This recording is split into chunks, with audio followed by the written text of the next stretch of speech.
Hola chicos, ¿cómo están? ¿Todo bien? ¿Esto es para el examen? ¿Vamos a parcial?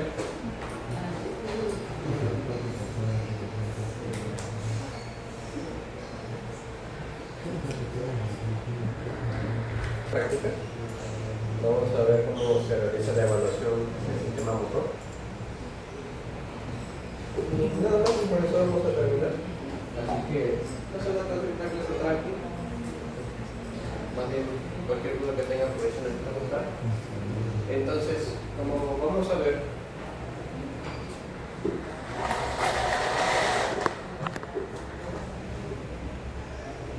hoy toca sobre evaluación motora y sensitiva, en la cual vamos a hablar también sobre reflejos. Entonces, si ven, tenemos una escala de fuerza muscular. En esta escala de fuerza muscular tenemos básicamente una serie de números que va a ser básicamente la fuerza que va a tener el paciente según la extremidad que estemos evaluando. En cualquier parte del cuerpo podemos evaluar si tiene una ausencia de contracción muscular o 5 una fuerza completa. Entonces, pues, básicamente, si luego evaluas un paciente y tienes un músculo que está atrófico, que está básicamente blando, quiere decir que es un músculo que ya no tiene su inervación. Por eso tú lo clasificas por el número 0. ¿Y qué tipo de lesiones te puede dar eso? Por ejemplo, lesiones del motor neuronal inferior. También te puede dar por lesiones del mismo nervio que tiene dando ese músculo. Entonces puede venir desde más arriba. Entonces eso te puede dar una ausencia de contracción muscular visible, un músculo completamente paralizado. Por el número 1 tienes contracción muscular visible con movimiento mínimo o sin él. O sea, si tú ves el músculo, probablemente puedas ver pequeñas fasciculaciones, pequeñas contracciones, pero no lo suficiente como para ejecutar un movimiento. Con el número 2, movimientos del miembro, pero no contra la gravedad. ¿Qué quiere decir? Porque si el paciente está en la cama, puede moverse, hace sus cosas, pero si le pides al paciente que se levante, que se siente, o que levante los brazos, vas a ver que poco a poco va a perder la capacidad de mantenerlos. ¿Por qué? Porque no tiene suficiente fuerza como para mantenerlos en contra de la gravedad. Con el número 3 hay movimiento contra gravedad, pero sin resistencia. ¿Qué quiere decir esto? Que el paciente es capaz de levantarse, hacer sus cosas, pero si necesita hacer alguna actividad o si tú le haces una cierta resistencia a esa extremidad, no va a poder flexionar esa extremidad. Con el número 4, el movimiento al menos contra cierta resistencia, pues se puede examinar. Aquí sí vas a encontrar cierta resistencia cuando el paciente flexiona alguna extremidad, pero no es lo suficientemente completa como para mantener flexionada, por ejemplo, el miembro superior. Y 5 ya es fuerza completa. Entonces, ¿cómo se pone en la historia clínica? Por ejemplo, se le pone fuerza muscular 5 sobre 5, ¿no? Fuerza completa. Si tiene, por ejemplo, la capacidad de mover sus miembros, pero no los puede mover en contra de la gravedad, se le pone 2 sobre 5. Dependiendo de la extremidad o las extremidades que estás evaluando, porque básicamente puede ser un solo lado, una extremidad o las 4 extremidades dependiendo de la lesión. Entonces se evalúan todas las extremidades. Y si nosotros evaluamos básicamente la fuerza muscular y la movilidad, estamos evaluando también orígenes radiculares, o segmentos medulares. Tenemos acá, por ejemplo, C5 se relaciona con el bíceps, C6, extensores de la muñeca, o sea, todo lo que es el compartimento posterior del antebrazo. Mira C7 con el tríceps, C8, flexores largos de los dedos, es el compartimento anterior del antebrazo. T1, abductores del meñique.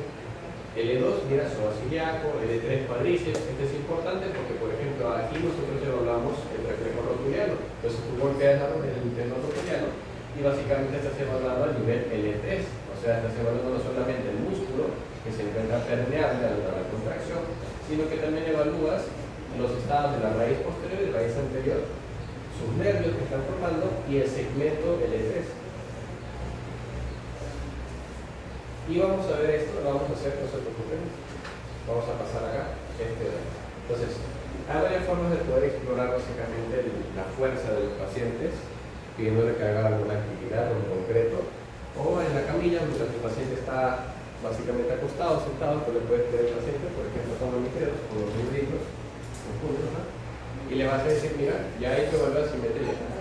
Ya tú estás evaluando simetría, porque ella pudo levantar sus extremidades superiores. Ahora, fuerza, fuerza, que lo más duro que puede hacer. Ahí también estás comparando, ¿ves?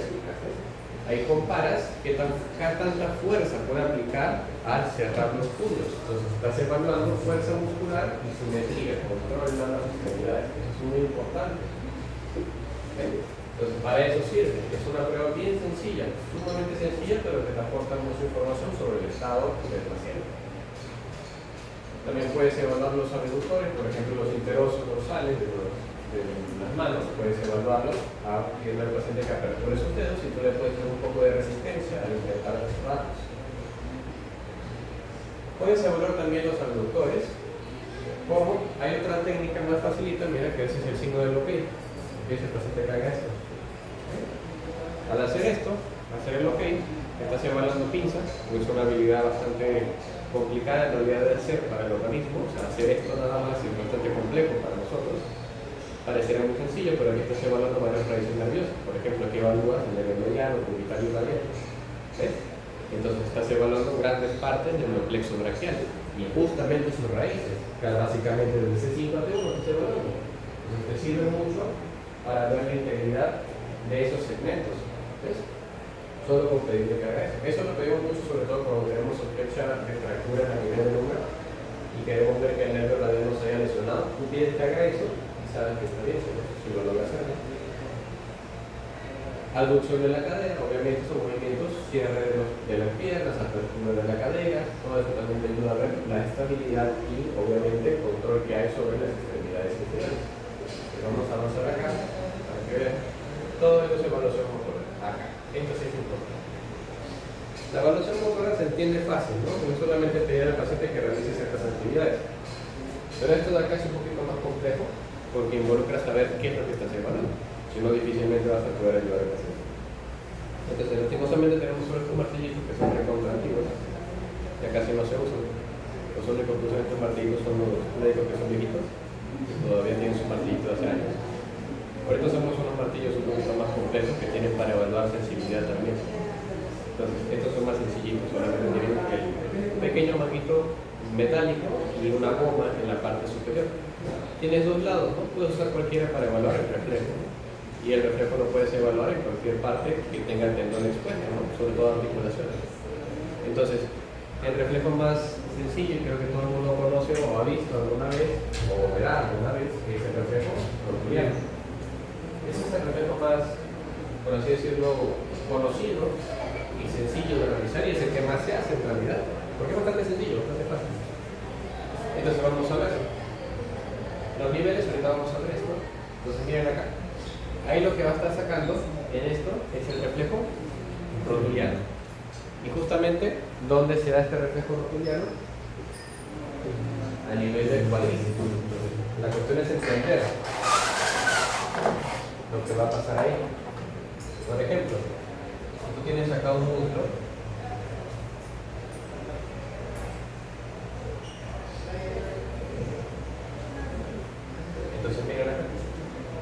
¿dónde se da la percusión? Mira, vas a tener acá como guía la rótula, aquí abajo vas a tener la tibia, y esto representa el fémur. Entonces, ¿dónde se percute? La pregunta. No te vas a meter un martillazo en el hueso. Entre la rótula y la tibia, ahí tienes un ligamento o tendón, ¿ves? Ese es el ligamento rotuliano. Entonces, con tu martillito de reflejos, vas a percutir justo ahí. Entonces, tú percutes a nivel del ligamento, ahí, no en la rótula ni en la tibia, aquí, y ahorita van a ver cómo. Entonces lo importante es saber qué es lo que pasa cuando tú percutes, porque cuando tú te haces la percusión, aquí tienes un músculo agonista, que es el que va a realizar la acción, y otro grupo aquí antagonista, que ahorita no tiene mucha relevancia. Este es el cuádriceps. Cuando tú percutes, o sea, tú golpeas acá, lo que va a pasar va a ser lo siguiente. Tú percutes y vas a tener un estiramiento brusco de la fibra muscular, o sea, lo que hace la fibra es que se distiende. Y esa distensión brusca, el sistema nervioso lo interpreta como algo dañino, como que si fuese a romper la fibra. Entonces, para proteger al músculo hace lo contrario, que es contraer. Le dice al músculo contraer. Entonces, la respuesta refleja va a ser la contracción muscular. ¿Ves? De esa forma, al contraer el cuádriceps, la pierna se levanta. Tienes el reflejo rotuliano. Es un reflejo muy sencillo, es un reflejo que se caracteriza por ser monosináptico y que si lo vemos a nivel de la médula espinal, vamos a verlo de la siguiente forma.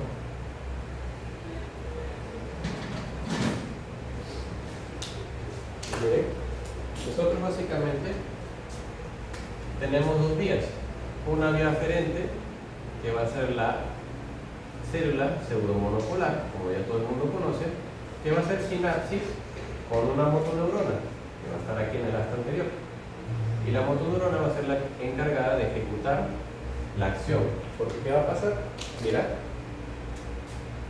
la neurona sensitiva va a detectar ese estiramiento brusco del músculo cuando tú lo percutes.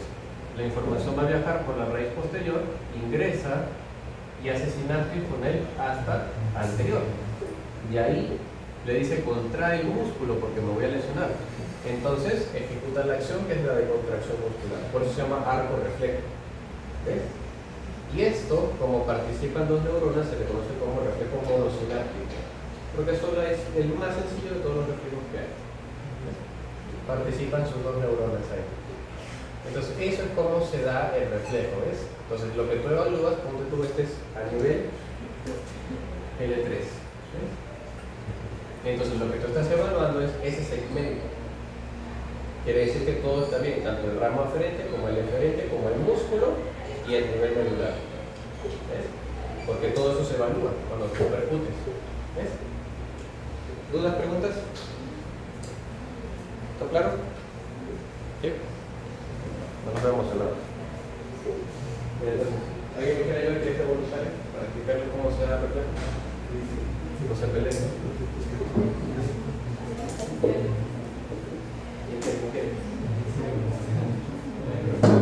Cualquiera, tomen más. Luego todos van a practicar.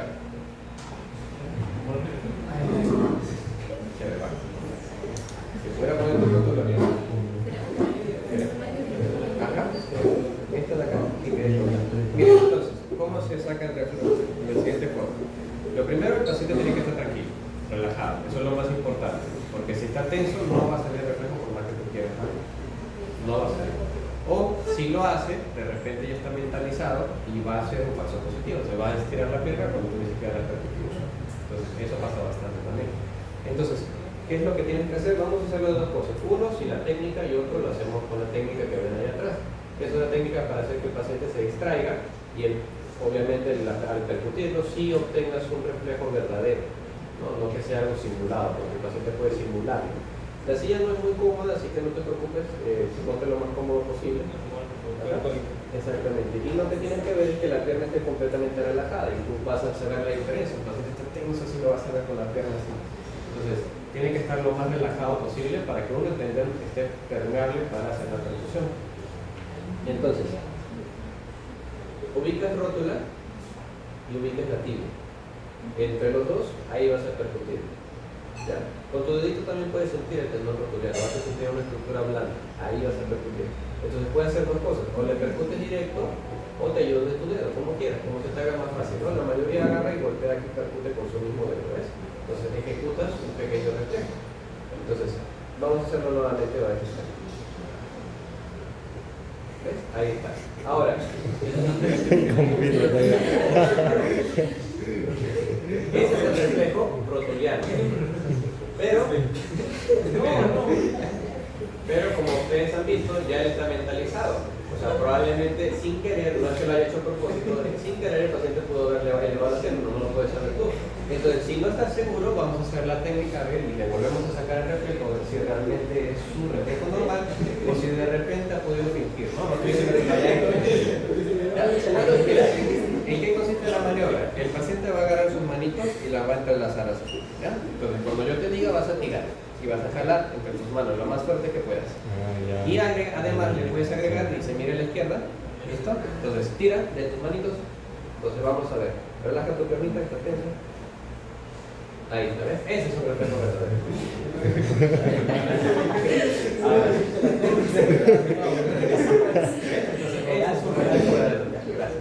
¿Listo? Entonces, así se saca el reflejo rotuliano. Es sencillo, es fácil.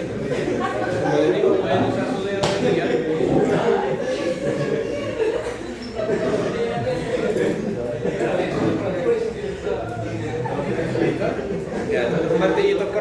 pónganse en grupos, intenten sacar reflejos. Es más difícil por la posición del brazo.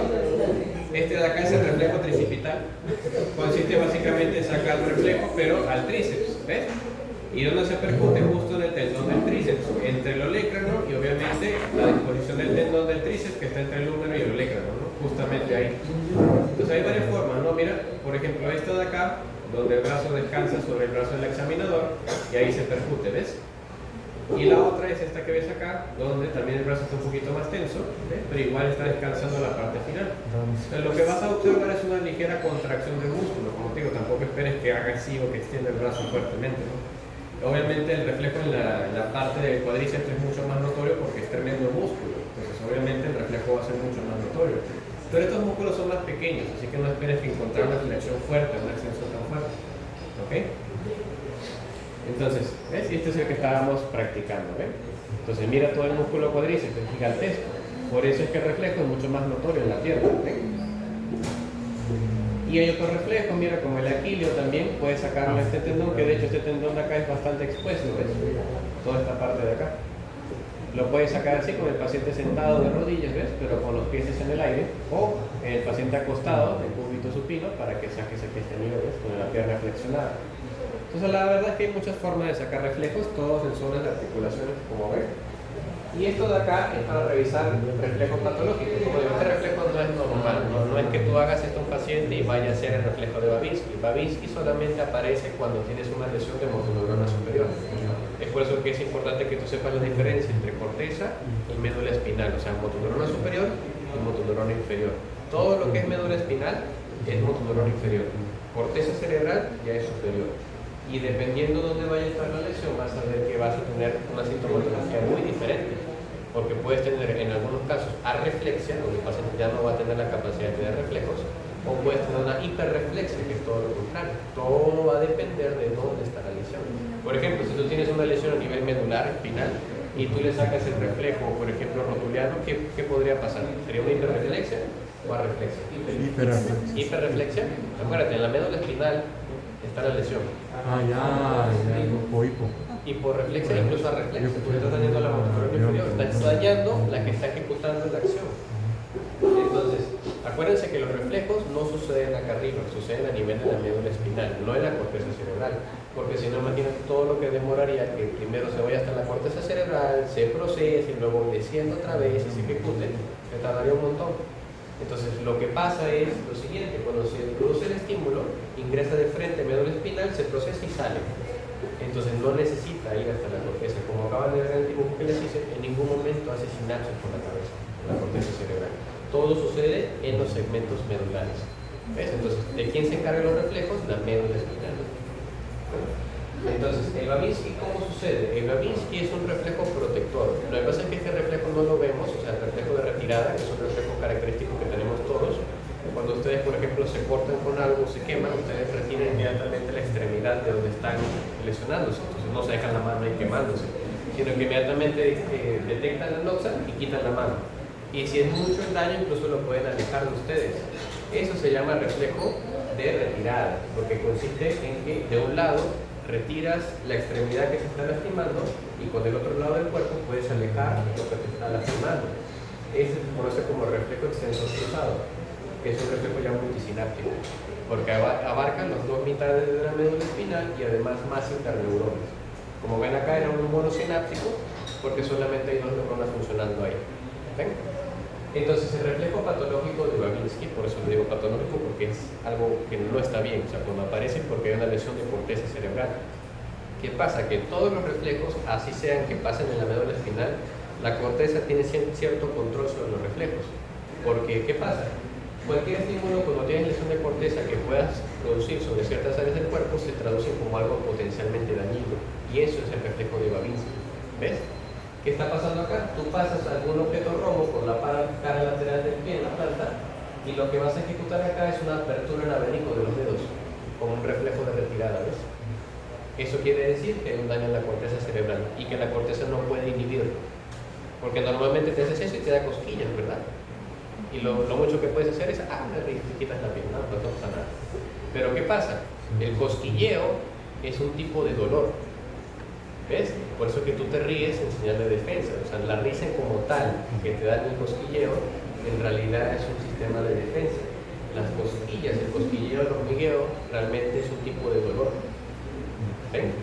Entonces, por eso es que este tipo de estímulo genera un reflejo de retirada. Entonces, eso es lo mismo. Y aquí tenemos los dermatomas. Los dermatomas son muy inespecíficos. Incluso tú buscas en la literatura, buscas dermatomas y cada literatura te va a mostrar una serie de dermatomas diferentes. O sea, no hay unos estándares que puedas utilizar como tal. Por eso aprendértelos todos no es tan útil en realidad. Y de hecho poco lo vas a utilizar. ¿Qué sí puedes hacer? Usar puntos de referencia. Por ejemplo, nosotros sabemos que a nivel del ombligo está T10. A nivel de lo que vendría a ser las mamilas o las tetillas, tienes T4. Entonces ya te ubicaste, ¿ves? T4, T10, ya los demás están entre medio. T2 está a nivel de la ingle, por ejemplo. Ya por acá tienes C4, C3, C2 y así va. Entonces vas recordando utilizando puntos de referencia.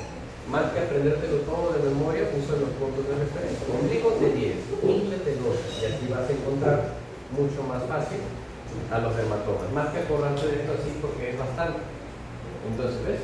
Ahí vas a ver los dermatomas. Mira, acuérdate que la parte anterior de la cabeza y cara, todo eso es trigémino.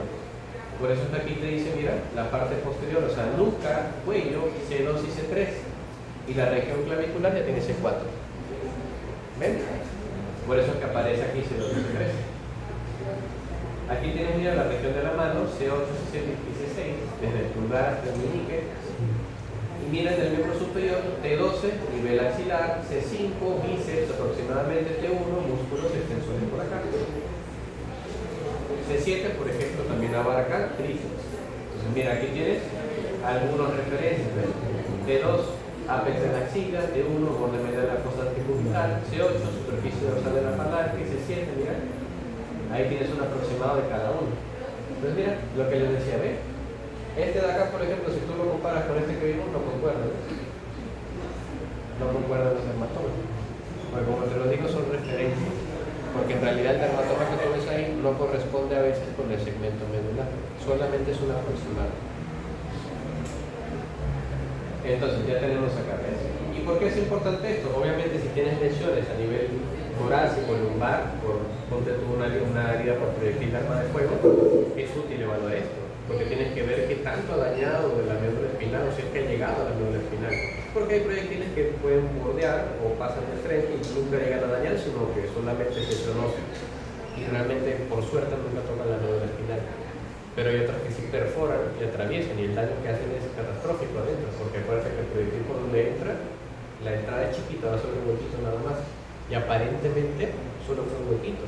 Pero el problema es que el orificio de entrada y el de salida es muy diferente. Cuando veas el orificio de salida es un huecazo así, porque ahí es donde viene la onda expansiva, abre todo. Entonces por dentro no estás viendo la magnitud del daño. Por eso a veces tú ves lesiones en la corteza que la bala entra y de alguna forma se curvea y nunca llega al cerebro. La persona se salva. Pero es que de repente chocó con el cráneo es tan fuerte que la bala se fue para arriba. ¿Ves? Entonces son cosas que tú tienes que evaluar, por eso tú nunca sabes lo que realmente dañó adentro, por eso tienes que asegurarte de que esté bien. Entonces tú con esto sabes que ese segmento medular está íntegro. ¿Ves? Igual acá, mira, si quieres evaluar los segmentos más inferiores de la médula espinal, o sea, el lumbar, sacro, coxigio, evalúas en estas zonas, T2, el 1, T2, y también si evalúas en la parte interna de los muslos, todo lo que es región de Pedrineo, estás evaluando S2, S3, S4. Por ejemplo, mira, aquí ves, región de perine, por ejemplo, en los hombres puedes sacar el reflejo cremastérico. Vas a ver que si tú estimulas la parte interna del muslo, hay elevación de los testículos. Si tú estimulas la parte alrededor del ano, vas a ver que se contrae, y eso es contracción de esfínteres. Eso quiere decir que los ramos S2, S3 y S4 están íntegros. ¿Ves? Y esto cuando es importante evaluarlo, ponte tú un paciente que estaba trabajando, como lo que ven acá, probablemente Dios no quiera algunos se caigan, y algunos están ya en el tercer piso, y algunos cuando caen sentados. Entonces, caen sentados, fractura pues, tremenda de la columna vertebral, entonces te lesionas principalmente en la parte más baja. Entonces es importante evaluar esto, claro que sí, muy importante. Para evaluar la sensibilidad, como ven acá, puedes usar cualquier instrumento, puedes usar algodones, como ves ahí, dependiendo del tipo de sensibilidad o modalidad que quieras evaluar, obviamente, ¿no? Si tú quieres evaluar, por ejemplo, la nocicepción, puedes hacerlo con estos palillos, ¿ves? Que tienen una puntita. Tú al tocar, hundes un poquito y esta se vuelve una sensación dolorosa, porque el paciente lo va a detectar como dañino, ¿ves? Entonces, ahí evalúas nocicepción. Pero también puedes evaluar el tacto con esto, simplemente tocando con tu mismo dedo, tocas y evalúas lo que es la sensibilidad táctil. Pero ahora lo que vamos a evaluar nosotros va a ser esto de acá. Bueno, y esto que sí es importante explicarles. La sensibilidad táctil para su realidad como médicos generales es muy importante, porque ustedes como médicos generales van a ver pacientes con diabetes. Y los pacientes con diabetes muchas veces tienen neuropatías. Y esas neuropatías van a comprometer, ¿qué cosa? Los nervios de los miembros inferiores. ¿Qué pasa con estos pacientes? Que estos pacientes pierden la sensibilidad de las extremidades inferiores. Entonces se cortan, no se dan cuenta, y ya los días que se dan cuenta, probablemente ya se infectó el niño. Y como a eso súmale una deficiencia en lo que vendría a ser el riego sanguíneo, súmale también que las defensas pueden estar bajas, se infecta y diabetes. Entonces por eso en los pacientes con diabetes es muy importante que se evalúe la sensibilidad, porque tienes que ver que todavía tenga sensibilidad abajo y que si se corta, por lo menos se revise de vez en cuando los pies que no tengan ninguna lesión por ahí, porque la humedad del zapato, el entorno donde está, influye muchísimo en la infección. Sensibilidad, esto no lo vamos a ver hoy. Esto de acá, la propioceptiva también es importante. ¿Cómo evalúas la propioceptiva? Es muy sencillo. De hecho, ya que el paciente se logra levantar y mover sus extremidades, ya es bastante. ¿Ves? Porque ya ahí estás evaluando propiocepción. Pero si quieres ser mucho más específico y decirlo, yo quiero ver qué tanta propiocepción tiene, moviendo alguna parte, por ejemplo su dedo, le pides que cierre los ojos y puedes movilizar cualquier parte de su cuerpo a cualquier zona y le puedes pedir al paciente que te diga si está hacia la izquierda, derecha, arriba o abajo, y ahí estás evaluando propiocepción. El estudio de localización táctil útil para poder comparar, ¿no?, diferentes zonas al azar, y el paciente va a decir, me está tocando el brazo, la cara, ¿ves? Es útil para eso. Y esto es lo que vamos a evaluar nosotros. Esto de acá, que es la discriminación entre dos puntos, vamos a evaluar también la esterognosia y la grafestesia. ¿Qué significa esto? Esta que está acá, que es la grafestesia, consiste en la capacidad que tienen los pacientes de poder reconocer formas dibujadas en la piel, ¿ves? Obviamente con los ojos cerrados. Pero para evaluar primero esto, que es lo que van a hacer ahora, tienen que recordar que tienen que ser formas simples. Por ejemplo, un 3. Si tú dibujas un 1, el paciente lo puede interpretar como una I, como una L, una raya. Eso no es muy claro. No vas a hacer como tus compañeros ayer, un cilindro le dibujaron. ¿Cómo vas a ver que es un cilindro de tus compañeros? No sean malos. Un cilindro todavía le dibujaron. Entonces, formas simples, un círculo, triángulo, cuadrado, cosas, corazón, cosas simples, ¿no? Cosas simples, que el paciente sepa, conozca, porque esto implica conocimiento previo de lo que tú le vas a dibujar. Porque si el paciente nunca ha visto un cuadrado, no va a saber que le estás dibujando, ¿ves? Entonces, esta la van a hacer ahora, lo pueden hacer como ven, una escena que le escriban, pueden hacerlo con un lapicero sin la puntita, ¿no?, solamente con la punta cuadrada, y lo tienen que hacer exactamente en la palma de la mano. El otro sitio donde pueden también hacerlo cuando tengan sus pacientes es en la planta de los pies, porque justamente en esas zonas donde tienes más cantidad de receptores Meissner, que son la táctil epicrítico. Para este tipo de prueba, lo que tú evalúas es la sensibilidad táctil epicrítica. ¿Ves? Entonces le pides al paciente que cierre los ojos y ahí le vas a dibujar cualquier forma y el paciente tiene que reconocer la forma, ¿de acuerdo? Entonces traten de agarrar lapiceritos por ahí sin pintar y hagan la prueba con sus compañeros, que reconozcan la forma. Otra forma de poder evaluar también propiocepción, y además aquí también estás evaluando núcleos basales, con lo que todavía no vamos a entrar en este terreno, pero aquí estamos hablando propiocepción. ¿Por qué? Esto es propiocepción pura. Porque lo que estás evaluando es cerebelo y tu propiocepción. Porque mira cómo el paciente tiene los ojos cerrados. Entonces lo que vas a hacer es pedirle que obviamente vea dónde está tu dedo y que cierre los ojos. Lo que va a hacer es tocar su nariz y luego va a tocar el dedo del explorador. Entonces la idea es que se alterne y lo haga varias veces para poder evaluar. Obviamente los pacientes que tienen daño a nivel cerebroso, primero ni siquiera van a poder tocar su nariz. Entonces se van a pasar, entonces les va a dificultar mucho. Igual el dedo no van a poder ni siquiera llegar a tocarlo. Entonces esa forma es la prueba dedo-nariz. Esta es otra forma, ¿no? Pero a nivel de los miembros inferiores. Este es talón-rodilla, ¿ves? Que consiste precisamente en que toque el talón y la rodilla. De esa forma también evaluar lo que es torsión. ¿De acuerdo? Ya, entonces, antes de evaluar, a ver, hagan dedo en la nariz, a ver si les sale. ¿Esto? A ver, tú. Ya miren, esto de acá es otra prueba que se puede realizar para poder ver coordinación motriz.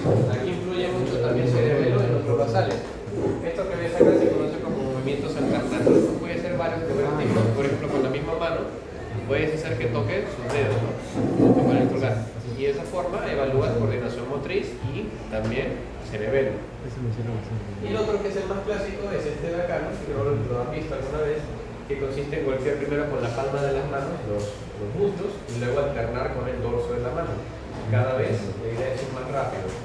De esta forma estás evaluando cambios de patrón de movimiento, estás evaluando los cerebelos y los núcleos basales. Esta prueba es particularmente importante en pacientes con Parkinson.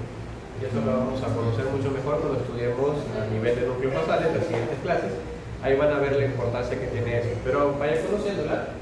Como les digo, es importantísimo en el Parkinson porque ahí vas a ver que los pacientes con Parkinson tienen mucha dificultad para cambios de patrón de comportamiento. Es que tú tienes un paciente que está tranquilo haciendo algo acá, lo hace lento, a pesar de que lo hace lento, tú le dices, ya deja eso, y que pongas esa otra cosa y se va a quedar un rato ahí, y luego despacito lo vas a ver que va a hacer esto, y le va a costar, porque cambio de patrón de movimiento para ellos es muy difícil, por degeneración de la sustancia en ellos. Y ahí van a ver cómo influyen las vías de los núcleos basales. Entonces, aquí tenemos los casos clínicos, ya con esto vamos terminando. ¿Alguna duda hasta ahí? No, claro. Entonces, por ejemplo, miren, aquí tenemos 3 casitos clínicos. El primero tenemos un hombre de 34 años que sufrió un accidente automovilístico y que dice que en la evaluación inicial presenta parálisis completa en ambos brazos y piernas, ¿ves? Entonces tiene una cuadriplejía, pérdida de sensibilidad por debajo de las clavículas, o sea, de aquí del cuello para abajo no siente nada, y reflejos osteotendinosos están supuestamente abolidos. Perdón. Y reflejos osteotendinosos abolidos en extremidades. La función respiratoria está gravemente afectada y requiriendo intubación inmediata. Esto de acá te está diciendo que el paciente está mal y que la lesión probablemente pudo haber agarrado también bulbo refile. O sea, no solamente agarrado médula espinal, sino también pudo haber estado arriba. Y esto es muy característico en el síndrome del latigazo. Tienes el antecedente, accidente automovilístico, cuadriparesia, cuadriplejía también. Y la respiración afectada, ya tienes un paciente que ha sufrido una sección medular por el síndrome del latigazo. Entonces, ¿qué te dice? ¿Cuál es el nivel más probable de la lesión medular? Porque te está preguntando medular, o sea, médula espinal, pero está asumiendo que la lesión ya está en la médula espinal, no ha llegado a tronco. ¿Se acuerdan del dedo frénico? Ya, es C3. Más o menos C3 y C5, ¿no? C3, C4 y C5. ¿Cuál? C3, C4 y C5. Ya, entonces, aproximadamente, ¿dónde estaría la lesión? C4. En los segmentos cervicales superiores, ¿no? Aproximadamente de C1 a C5 estaría la lesión.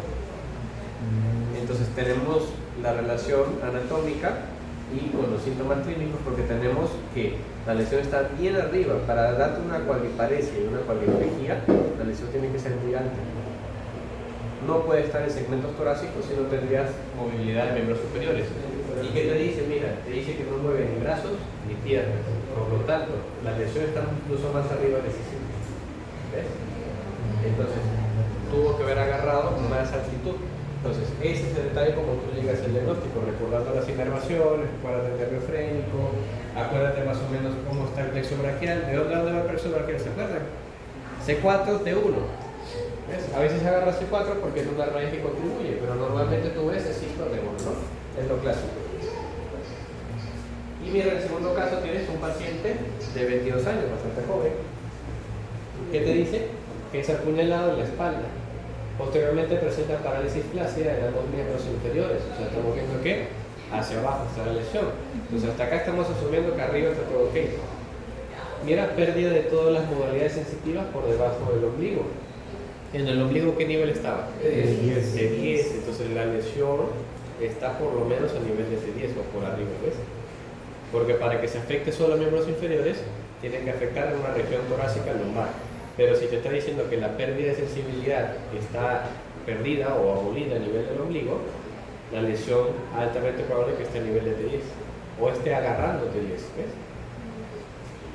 ¿Qué más? Reflejo cutáneo abdominal ausente en la región inferior. La función de miembros superiores es normal. Quiere decir que hacia arriba, por lo menos desde T10 hacia arriba, o por lo menos de T6 hacia arriba está todo ok. Entonces, ¿se acuerdan más o menos a qué nivel termina cuneiforme? T6. ¿A qué nivel termina Gracie? Hasta abajo, ¿no? Desde arriba hasta la última, porque él sí abarca todo hasta abajo porque tiene que llegar a traer miembros inferiores, ¿ves? Entonces, por lo menos sabemos que hasta T6 está relativamente ok. Ya por ahí T6 hacia abajo, ya está la lesión. Y como es sobre el nivel del ombligo, sabemos que T10 de hecho que está tomando, ¿ves? Entonces sabemos que T6 está bien porque si te está diciendo que la mitad superior más miembros superiores está todo ok, asumimos que T6 también está bien, ¿ves? ¿A qué nivel se va a apreciar más probablemente la lesión? T10 aproximadamente. Como te digo, estas preguntas son aproximadas. Como les digo, los dermatomas precisos no son exactos. Las preguntas en su examen van a ser mucho más precisas. Acuérdense que el examen esta vez es muy diferente a lo que ustedes estaban llevando. Incluso el examen ya va a estar impreso con su nombre. Cada uno de ustedes va a tener su propio examen. O sea, con su nombre y todo, ya tiene que estar escribiendo su nombre. La idea no es que sea más difícil, la idea es que sea más fácil realmente evaluarlos. O sea, el momento de corregir, que sea un poco más homogéneo en la corrección, no haga tanta ambigüedad en lo que es la corrección y que ustedes puedan visualizar más rápido el examen, porque como son tantos, somos pocos profes, tenemos que evaluar un montón de exámenes. Entonces la idea es que sea más fácil que ustedes puedan ver su examen y que lo puedan aumentar ustedes mismos, que no sea tan difícil verlo. Entonces ese es el objetivo. Entonces su examen va a tratar de ser, como te digo, diferente este año, no que va a ser más difícil, sino va a ser menos ambiguo, las preguntas van a ser más concretas, más concisas, para que obviamente, porque como les digo, hay estructuras que tienen 3, 4 nombres, hay lesiones que pueden ser más de una estructura, entonces hay que evitar mucho eso. Entonces eso es lo que hemos estado haciendo. Entonces las preguntas van a ser menos ambiguas, porque esto de acá se puede debatir mucho a nivel de lesión. Mira acá, un motociclista de 28 años llega a urgencias, pero es una caída. Eso se ha caído. Tiene debilidad en ambos brazos, mayor en extensores, de muñeca que en los flexores. Reflejo bicipital disminuido, pero no está ausente. ¿Ah? Reflejo tricipital normal, o sea, mira, tríceps está bien, bíceps está alterado. Y preservación de la función de los miembros inferiores, o sea, aquí para abajo está bien. La sensibilidad sobre los hombros está conservada. Te pregunta cuál es el nivel más probable de lesión. Acuérdense más o menos cuál es la inervación que va a tener el bíceps. C5, C6, C1, ¿no? ¿Qué va a ser? C7 parece que por abajo de C6 no está la lesión porque si no está bien tríceps también comprometido. Y aquí te dice que tríceps está bien. C7 abarca también tríceps y extensores. No, parece que no está lesionado. Entonces la lesión más está a nivel de C5, C6. Entonces ese es el nivel de lesión de este caso.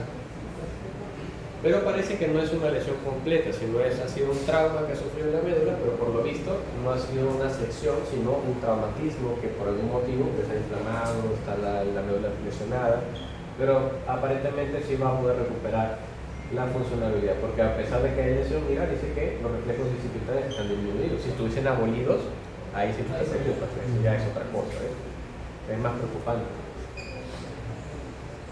¿Listo? ¿Dudas, preguntas? ¿Se entendió lo de los reflejos, verdad? Eso es importante que entiendan. Eso no les va a venir en su examen, a menos que se los hayan explicado en la teoría o eso, pero si no, no va a venir, ¿de acuerdo? Esto es puramente para que ustedes conozcan cómo se dan los reflejos. Nada más. De repente, ya la parte final, en los últimos temas, sí se habla un poquito más de esto, porque al final vamos a ver días, centros y vías nerviosas, es una clase un poco abstracta. Pero aparte de esto, les quería comentar, ya ustedes saben perfectamente cuáles son los receptores de la sensibilidad, ¿no? Ya los